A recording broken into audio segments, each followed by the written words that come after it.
नमस्कार दोस्तों, स्वागत है आपके अपने YouTube चैनल संस्कृत अड्डा पर। दोस्तों, आज की जो वीडियो इसमें हम करने वाले हैं, आपका जो संस्कृत वाला एग्ज़ाम है, कोई सा भी हो कॉम्पिटिटिव एग्ज़ाम, तो आपके सभी एग्ज़ाम के लिए महत्वपूर्ण क्वेश्चन जो आज की वीडियो में हम यहाँ पर लेकर आए हैं।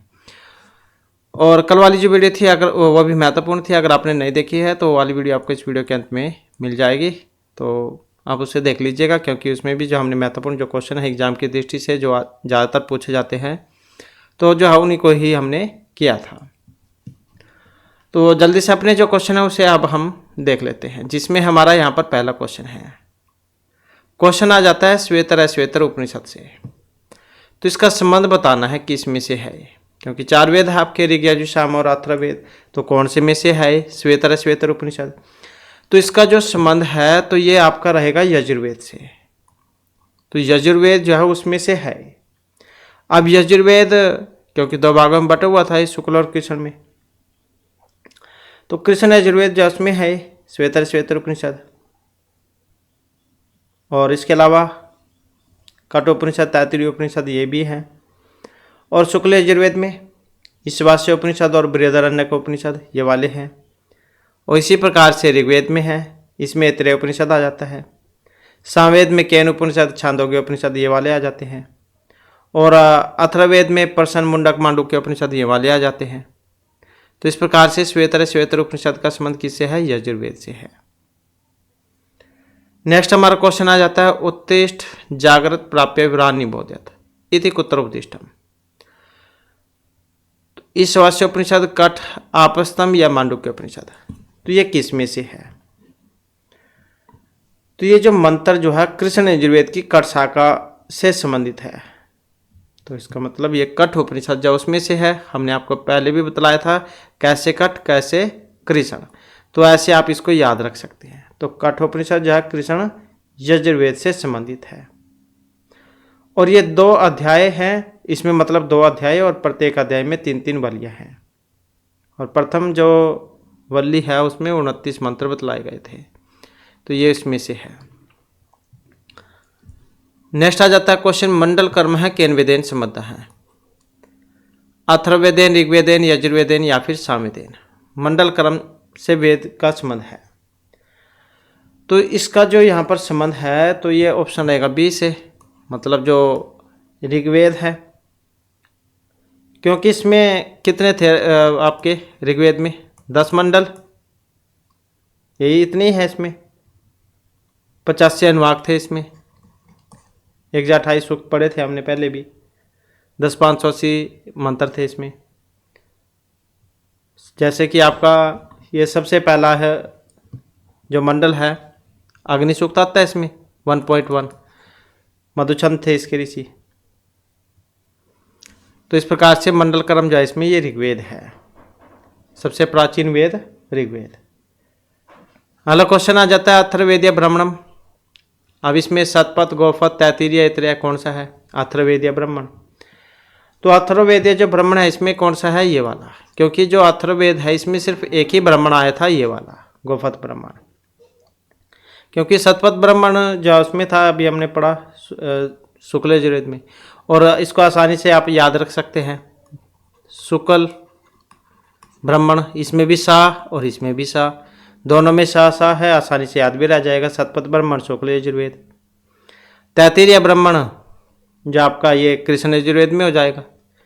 और 25, 26 छांदोग्य, वंश ब्राह्मण ये सारे आपके सामवेद में आते हैं। और ऐतरेय शाखा ये वाले आपके ऋग्वेद में आते हैं। नेक्स्ट आ जाता है सव सारम त्वम किर्ण एवं माँ पुनर्गा अब ते ग्वाम सुभगे बझा इति मंत्राशय है कुतः उदरित है? किसमें से लिया गया था ये? पूर्वोर्वा उर्वशी संवाद सूक्त में से, शर्मापणि, यम यमी या विषमित्र नदी संवाद सूक्त। तो किसमें से था ये मंत्र? और किसमें से है? तो ये आपका शर्मापणि संवाद सूक्त ये वाला हो जाएगा इसमें। अब ऋग्वेद में से है। ऋग्वेद में 10 मंडल अभी हमने पढ़े, तो 10वें मंडल का 108वां सूक्त था शर्मापणि संवाद सूक्त। इसके ऋषि पणि और देवता शर्मा थे इसमें।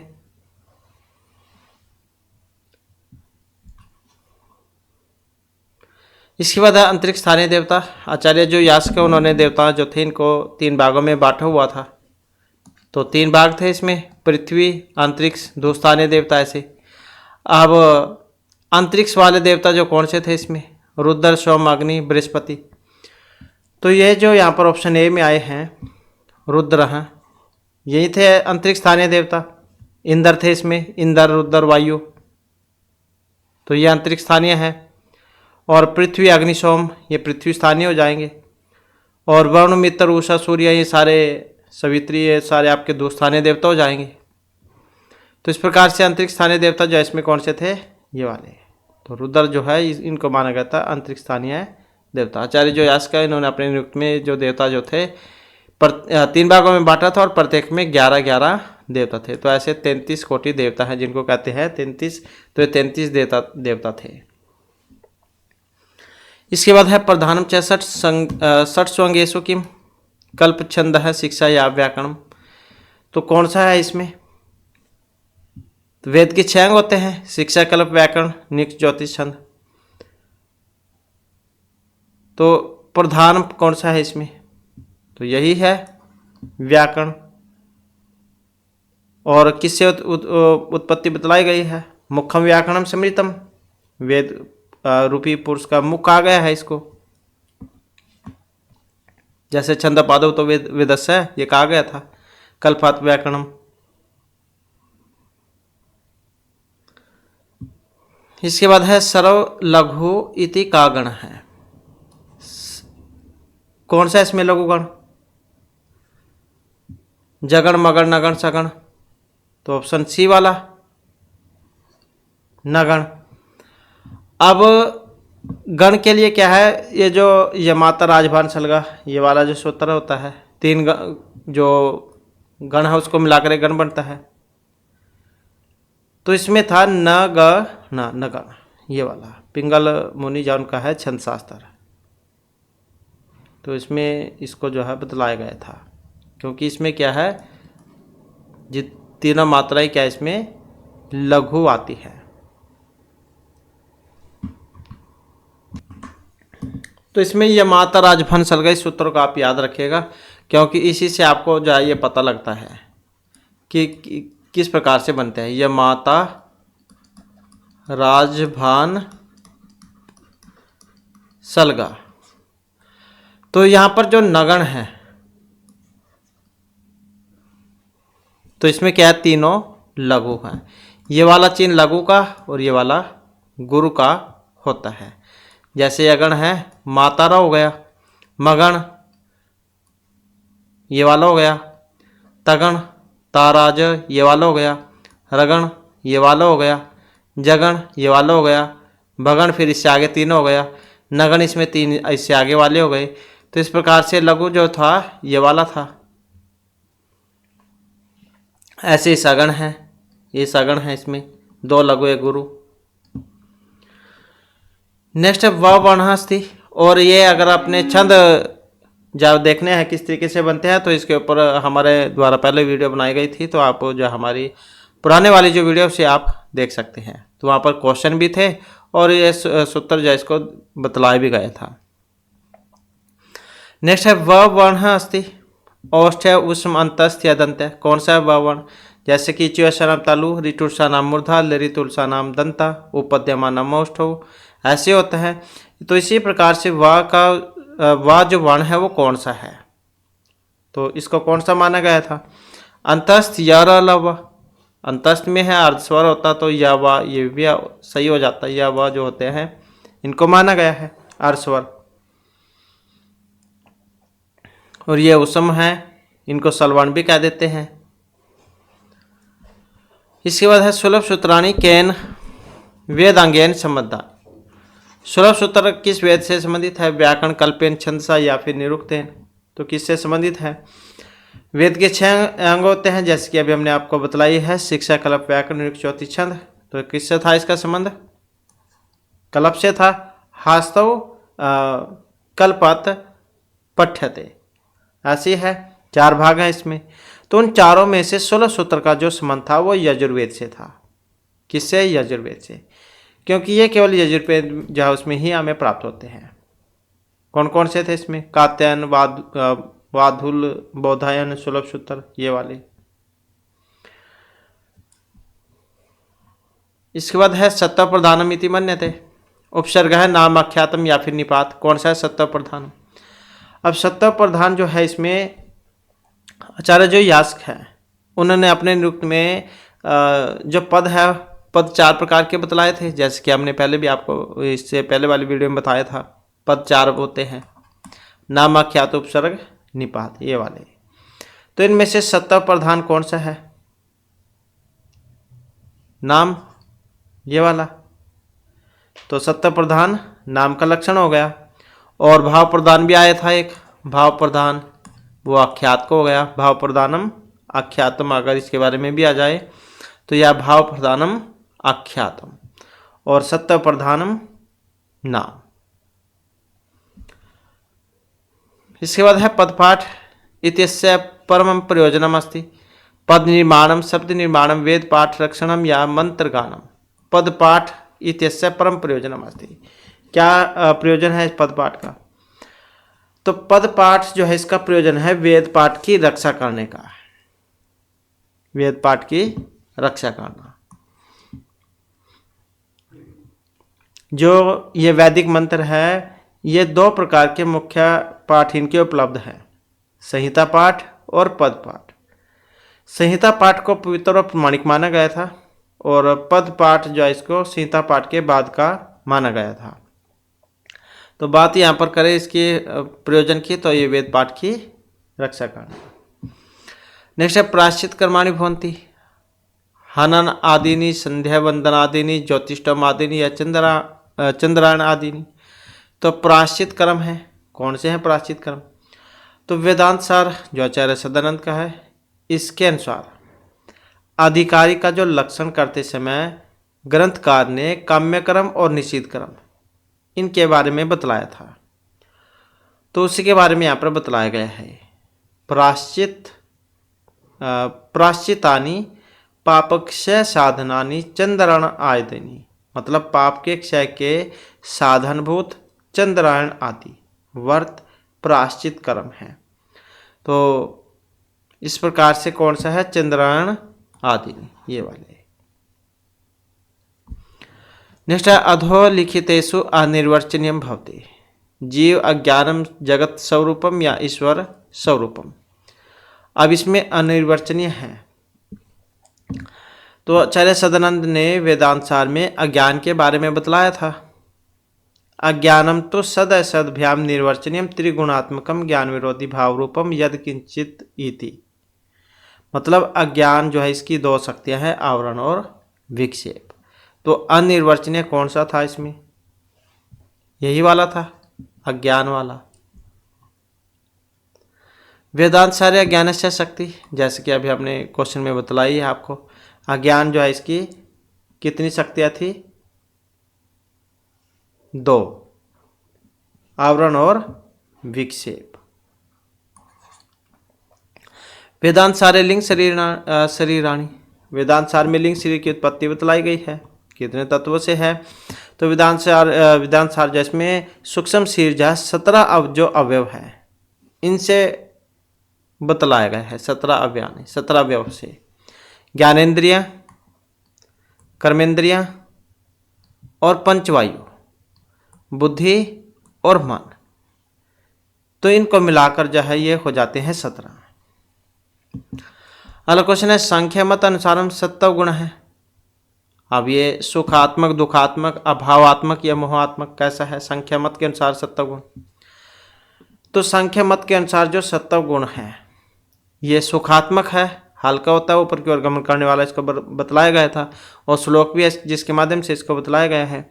सत्वम लघु प्रकाशकम इष्टम्बम उष्टम्भकम चलम च रजः गुरु वर्णकम एकम एव तमः प्रदीपवत अर्थतः वृत्ति। तो ये सांख्य कारिका जो इसमें देखने को मिलेगा आपको, जो कि ईश्वर कृष्ण जैन के द्वारा रचित है। तो इनके अनुसार मूल प्रकृति जैसे के 3 गुण बतलाए गए थे सत्व रज और तमोगुण। तो सत्व जो था वो सुखात्मक था और हल्का होता है, तो ये वाला।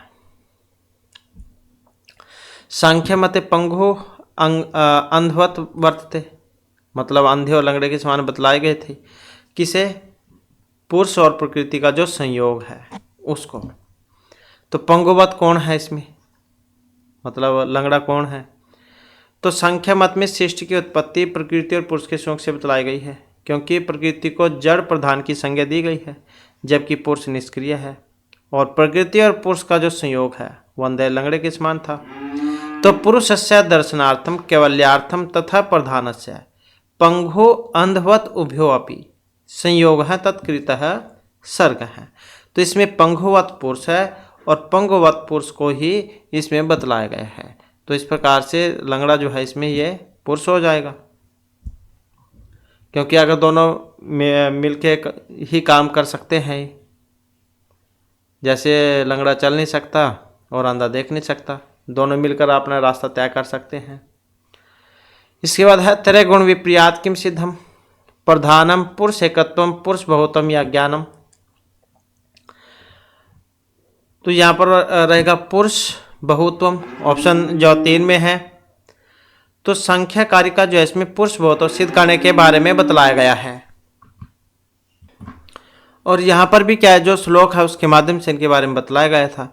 जन्म मरण कर्णानाम प्रतिनियमात युगपत प्रवृत्तेश्च पुरुष बहुतम सिद्धम त्रिगुण विप्रियात चाहिए। तो ये जो रहेगा यहाँ पर पुरुष बहुतम। इसके बाद है संख्या कारिकायाम सर्गस्य किम सर्गस्य कारणम पुरुष ईश्वर प्रधान या पुरुष प्रकृति संयोग है। तो संख्या कारिका में सर्ग का कारण है कौन सा था, ये वाला, पुरुष और प्रकृति का संयोग। न्याय वैशेषिक मत अनुसार पदार्थ है। अब पदार्थ कितने होते हैं न्याय और वैशेषिक जैन के अनुसार। तो अन्नम भट्ट का जो तर्क संग्रह है इसमें हमने आपको पहले भी बतलाया है, एक अलग क्वेश्चन भी है, और पढ़ना चाहते हैं तो आप पढ़ सकते हैं। और पदार्थ का क्वेश्चन है ये वेरी वेरी इंपॉर्टेंट है, क्योंकि 7 पदार्थ होते हैं, द्रव्य गुण कर्म सामान्य विशेष समय अभाव, फिर आगे इनके आगे भेद होते हैं जो एग्जाम में पूछे जाते हैं। तो इस प्रकार से जो है 7 पदार्थ ये होते हैं सप्त पदार्थ, द्रव्य गुण कर्म सामान्य विशेष समय अभाव, ऐसे है। नेक्स्ट है तर्क संग्रह अनुसारम पृथ्व्याम रूपम षड सप्त अष्ट या 9 विधम। तो पृथ्व्याम रूपम, तो तर्क संग्रह में 7 पदार्थ और 9 द्रव्य की विवेचना की गई थी। तो पृथ्वी का लक्षण क्या है? तो पृथ्वी का जो है यहाँ पर यह सप्त विधम, और पृथ्वी कैसी बतलाई गई थी, इससे पहले वाली वीडियो में भी क्वेश्चन ऐसा आया था। तो गंधवती पृथ्वी, द्विविधा, नित्य अनित्य च, नित्य परमाणु रूपा और अनित्य कार्य रूपा। तो पृथ्वी जाओ सप्तविधम बतलाई गई है। नेक्स्ट तर्क संग्रह न्यून देश वृत्ति इति लक्षणम अभाव परसमान्यस्य विशेषस्य किसका है? न्यून देश वृत्ति लक्षणम। तो इसका जो संबंध है ये रहेगा अपर सामान्य से, अपर सामान्य से। तो तर्क संग्रह जो है इसके अनुसार सामान्य मतलब पदार्थ का क्वेश्चन था वैसे तो यो, जो कि अभी हमने बतलाया आपको 7 पदार्थ होते हैं, द्रव्य गुण कर्म सामान्य विशेष समय अभाव। तो इसमें सामान्य जो 2 प्रकार का होता है, पर और अपर। पर वह है जो अधिक देश में रहे, एवं अपर वह है जो कि न्यून देश में रहे।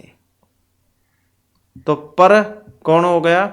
जो अधिक देश में रहे, और अपर जो न्यून देश में रहे। तो ये न्यून देश वाला था, अपर सामान्य। इसके बाद है तर्क संग्रह अनुसार अनुमानम लिंग ज्ञानम व्याप्ति ही उदाहरणम या लिंग परामर्श है। तो तर्क संग्रह के अनुसार अनुमान है कौन सा है? लिंग परामर्शो अनुमानम, ये वाला लिंग का परामर्शी अनुमान है। अनुमान का नाम लिंग परामर्श है, मतलब परामर्श से उत्पन्न ज्ञान को अनुमिति कहते हैं। और व्याप्ति साधन या लिंग की पक्ष धर्मता का ज्ञान वह परामर्श है। और अनुमान दो प्रकार का होता है, स्वार्थ अनुमान, प्रार्थ अनुमान। स्वार्थ जो अपनी स्वार्थ सिद्धि के लिए हो, प्रार्थ जो दूसरों को समझाने के लिए हो। प्रार्थ अनुमान के आगे फिर 5 वेद जो होते हैं। तो इस प्रकार से तर्क संग्रह अनुसारम अनुमानम नाम। अनुमान क्या है? तो यह लिंग परामर्शो अनुमानम, अनुमान का क्वेश्चन है ये। नेक्स्ट है सर्वनाम स्थान संज्ञकम सूत्रम किम। सर्व आदीनि सर्वनामानि सुनपुंसकस्य सर्वनाम स्थाने च संबुद्धो यशो आदिशु सर्वनाम स्थाने। कौन सा है सर्वनाम स्थान संज्ञा करने वाला इसमें? अब सर्वनाम स्थान संज्ञा कहा है इसमें ये वाला सुनपुंसकस्य, ये वाला नपुंसक लिंग को छोड़कर सुट आदि। अब सुट में कौन कौन से आएंगे? सु, औजस, अम, आउट। अब ये भी एग्जाम में क्वेश्चन आता है, सुट कितने होते हैं? सुट जो है 5 होते हैं, सु, औजस, अम, आउट, ये वाले। तो इन 5 प्रत्ययों की सर्वनाम संज्ञा होती है। तो यह है सर्वनाम स्थान संज्ञक, जो कि 5 अभी हमने बतलाई है। सु, औजस, अम, आउट, सुट। सुट जा इनको कह देते हैं, तो क्या कहते हैं? सुट। इसके बाद है सुप तिगंतम पदम इति सूत्रम अतिरिच्य पद संज्ञा विधायकम सूत्रम किम।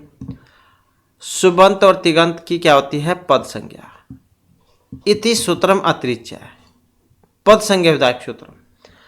तो इसके अलावा पद संज्ञा करने वाला कौन सा है? सुप तिगंतम पदम तो है ही पद संज्ञा करने वाला। इसके अतिरिक्त कौन सा है पद संज्ञा करने वाला?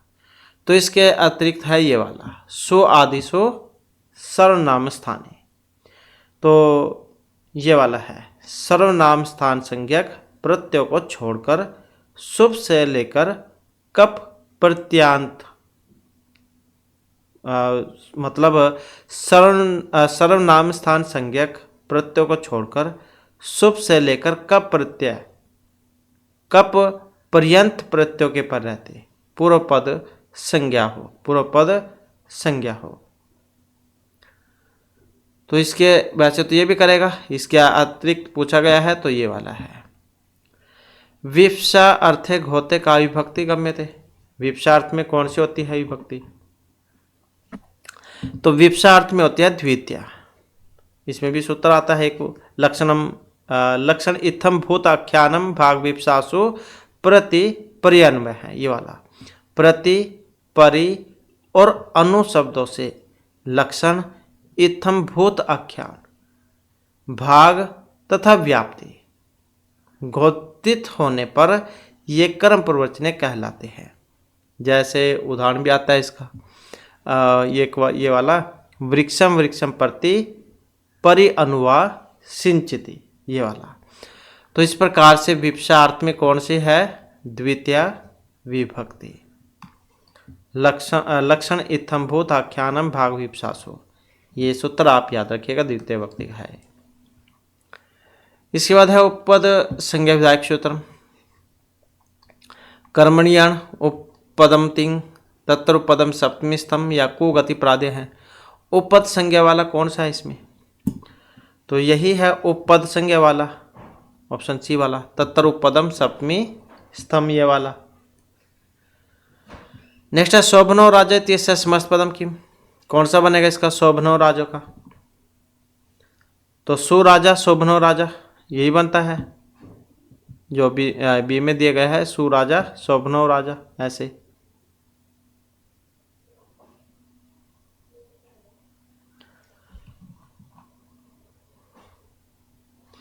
इसके बाद है अधस्तन युग में भय समीचीन तालकाम चेतव्य। अब इनका क्या है? मिलान करना है, और मिलान करने में हमने आपको पहले बताया था, जिसके बारे में आपको पता हो उसका एक बार आप मिलान करके इसमें देख लें। अब चले जैसे कि पहले ही लगा लो करिए हैं प्रत्ययत ने, तो कौन सा इसका उदाहरण है? एध धकस्य उपस्करणम, ये वाला है इसका। अब एक आचार में देख लो, एक आचार इसमें भी है इसमें भी है, तो 2 हो गए। फिर नेक्स्ट देखना होगा हमने। अब अभाषित पुंसकात, ये वाला है, तो कौन से थे इसके उदाहरण? ये वाले थे गंगा गंगी का, ये वाले। अब बी का 2 में देख लो, फिर बी का 2 में इसमें भी है इसमें भी है, अब 4 देखा था हमने पहले, ये वाला था, ये वाला था, अब ये इसमें है या फिर इसमें है, ये तो है ही नहीं, तो इसका मतलब ऑप्शन ए वाला होगा।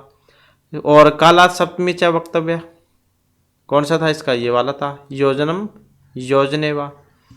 और तत्र उपपदम सप्तमी स्थम, इसका उदाहरण कौन सा था, उपपद विभक्ति वाला कुंभकार,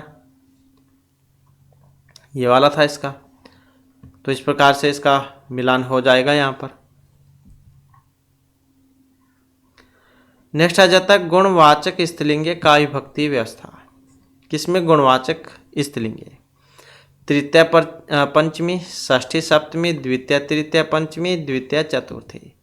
गुणवाचक स्त्रीलिंग में, गुणवाचक स्त्रीलिंग में कौन सी होती है, तो गुणवाचक जो स्त्रीलिंग है इसमें तृतीय पंचमी, तृतीय पंचमी ये दोनों हो जाती हैं। और इसमें भी सूत्र आता है कौन सा, विभाषा गुण स्त्रियाम, ये वाला। तो गुण के वाचक स्त्रीलिंग से भिन्न हेतु में पंच विकल्प से होती है, जाड्यन जाड्यात व भद्दा है ऐसे। तो ये विकल्प वाले हैं, ये दो जो आए हैं ये विकल्प वाले हैं, मतलब ये भी अविभक्ति आ सकती है, तृतीय भी और पंचमी भी। तो गुणवाचक स्त्रीलिंग में कौन सी होगी, तृतीय और पंचमी, विभाषा गुणे स्त्रियाम, इस सूत्र के द्वारा। नेक्स्ट अधस्तनेश्वर निष्ठा संज्ञा कस्य भवति, किसकी होती है, वेरी वेरी इंपॉर्टेंट भी है ये, किसकी होती है, तो इसमें एक सूत्र आता है कत कत्वतु निष्ठा, यही करता है निष्ठा संज्ञा। कत और कत्वतु प्रत्यय की निष्ठा संज्ञा होती है। कत में क्या बचता है, जैसे ये कत प्रत्यय आता है कत, तो यही बचेगा, ये आधा है इसका तो लोपी हो जाएगा। इसी प्रकार से कत्वतु है, कत्वतु में क्या शेष बचता है, तवत, यही शेष बचता है कत्वतु में। जैसे कि रूप भी बनते हैं इसके, स्तुत हैं, स्नात हैं, गत हैं, गतवान, ये वाले। तो निष्ठा संज्ञा वाला कत कत्वतु निष्ठा। इसके बाद है संज्ञार्थ प्रयुक्ते मामके इति पदे गीप इत्यस्य।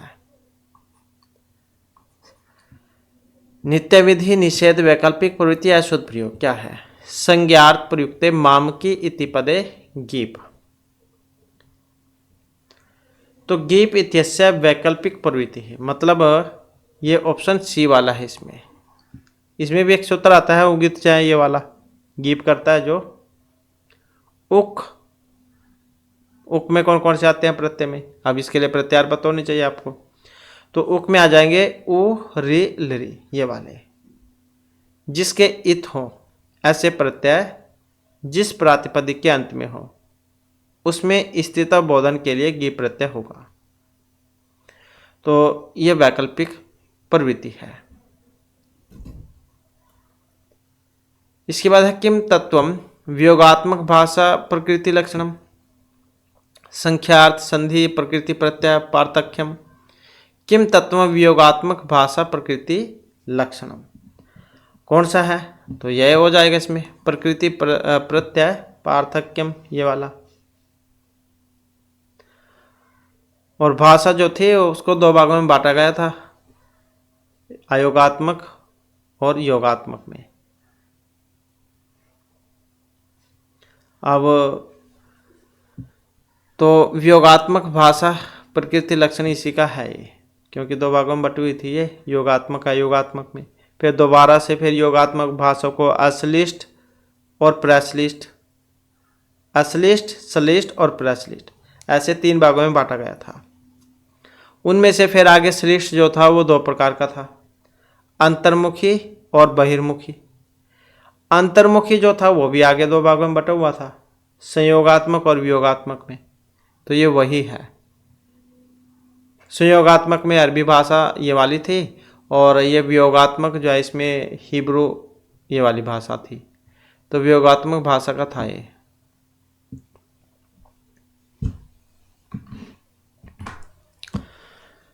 इसके बाद है का भाषा केंटुम वर्गेण असंबद्धा, ग्रीक, इटाली, लैटिन या संस्कृत भाषा।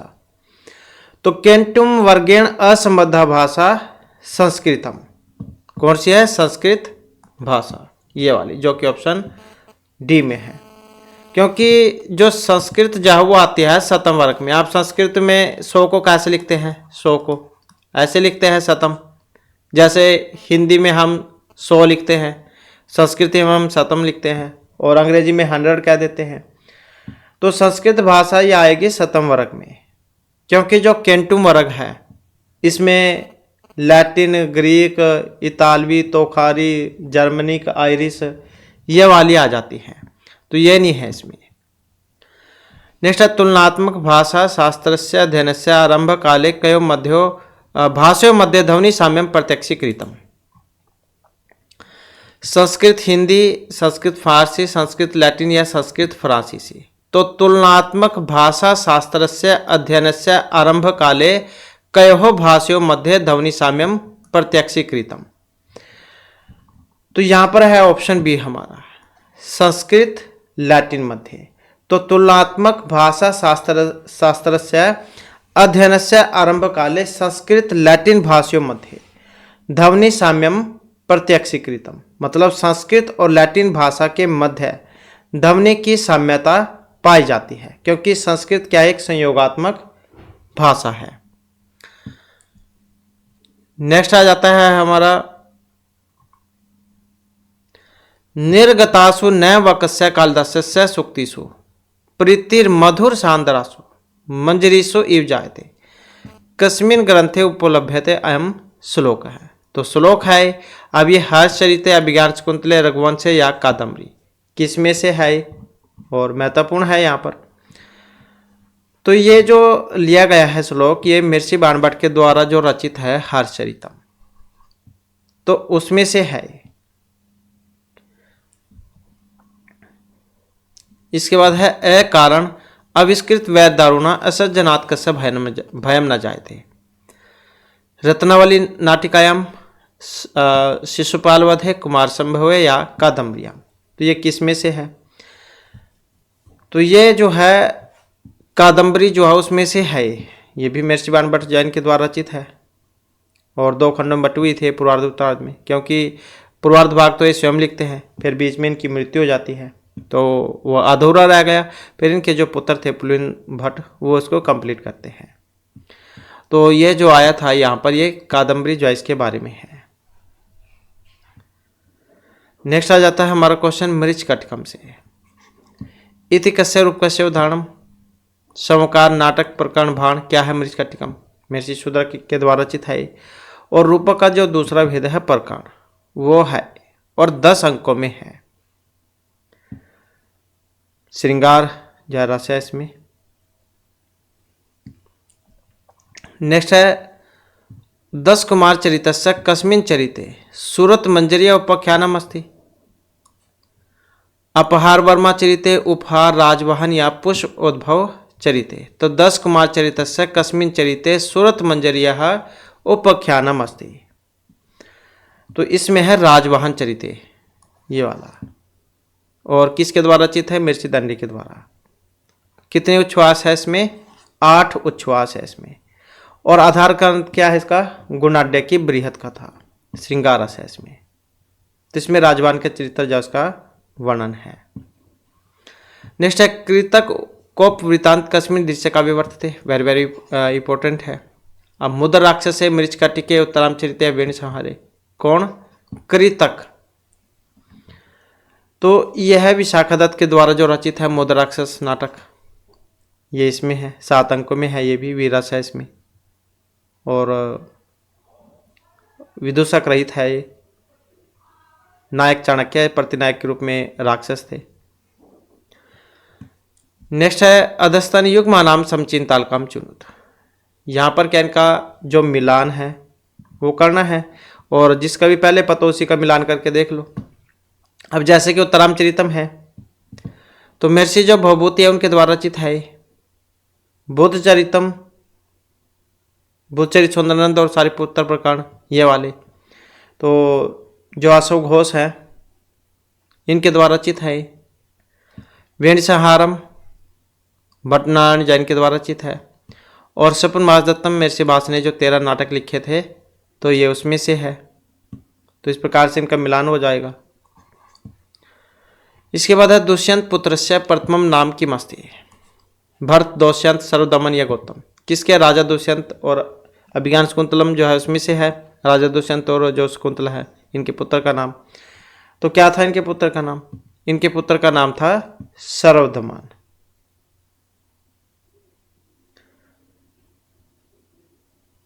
श्रृंगारस था इसमें और 7 अंकों में थे ये।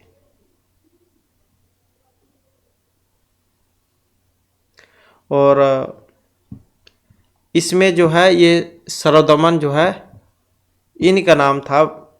मतलब इसमें ये भरत जो है इन्हीं का फिर नाम हुआ था, क्योंकि प्रथम नाम की मासीत। पहले नाम तो यही था इसका, बाद में पड़ा फिर ये भरत। तो नेक्स्ट है शिशुपाल महाकाव्य प्रथम सर्गस्य नाम की। क्या नाम है इसका? कृष्ण नारद संभाषण, नारद गुण कीर्तनम, नारद अवतरणम या कृष्ण गुण कीर्तनम। तो ये कृष्ण नारद संभाषण हो जाएगा, क्योंकि इनके आपस में बातचीत होती है, क्योंकि नारद मुनि जाओ श्री कृष्ण के पास आते हैं तो कि राक्षस जो उन्होंने अत्याचार किया हुआ है उनसे मुक्ति के लिए, तो इनके बीच आपस में इसमें बातचीत होती है, संवाद होता है। मिर्सी मार्ग जो उनके द्वारा रचित है शिशुपाल महाकाव्य बृहत्तरी के अंतर्गत आता है और 20 जो है इसमें सर्ग है। और श्लोकों की बात करें तो 1650 है। महाभारत का जो सभा पर्व है वहाँ से ये लिया गया है, सभा पर्व में से। तो जो प्रथम सर्ग है इसमें इसका नाम है ये कृष्ण नारद संभाषण।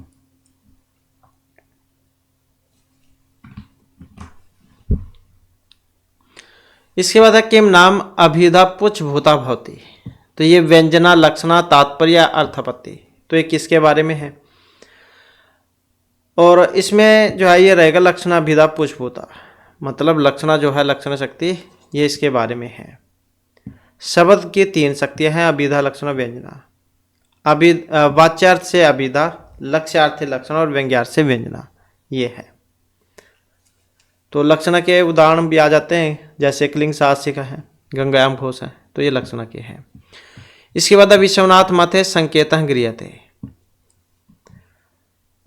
अब किसमें? आचार्य जो विश्वनाथ है इनका है साहित्य दर्पण, इनके अनुसार तो यह जातो गुण द्रव्य क्रियामच है, ये वाला। शब्द की 3 शक्तियां होती हैं, अभिधा, लक्षणा, व्यंजना। तो फिर अभिधा जो थी उसका लक्षण था तत्तर संकेतित अर्थस्य बोधनाद अग्रिमा अभिधा, और इसी में बतलाया गया था संकेत गृहते जातो गुण द्रव्य क्रिया सूचय, ये वाला।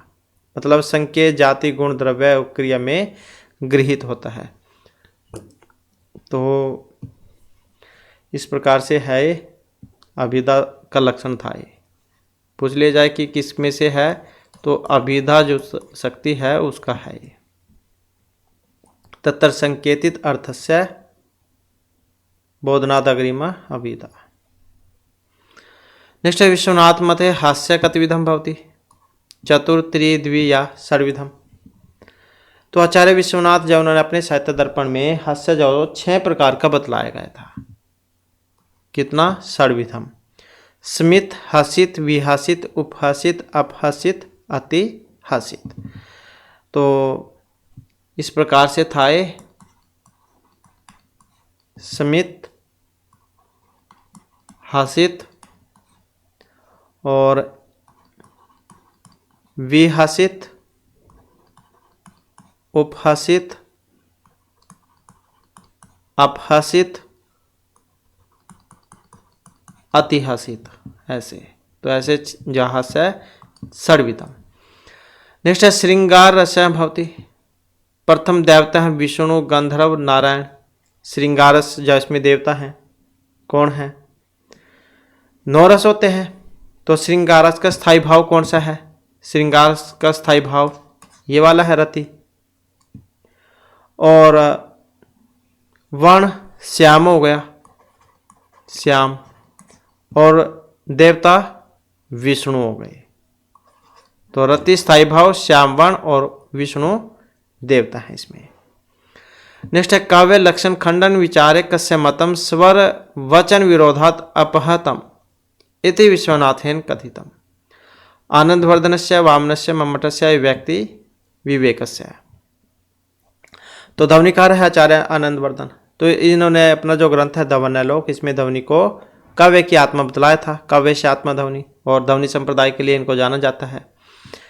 तो इन्होंने क्या है काव्य लक्षण इसके बारे में बतलाया था। सब वचन विरोधात आपस्तम।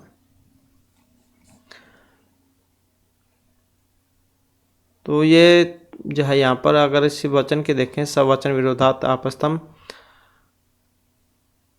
तो वैसे तो उसने कही थी बात ये विश्वनाथेन, तो इसका संबंध जो है आनंदवर्धन से भी है, काव्य लक्षण खंडन विचारे।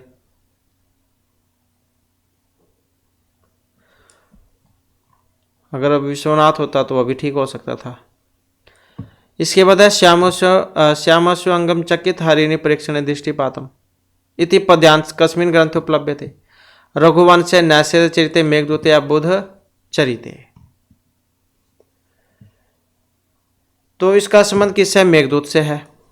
मेघदूत काव्य से दो खंड, मतलब खंड काव्य की श्रेणी में आता है। दो भागों में बटा हुआ, पूर्वार्ध उत्तरार्ध में।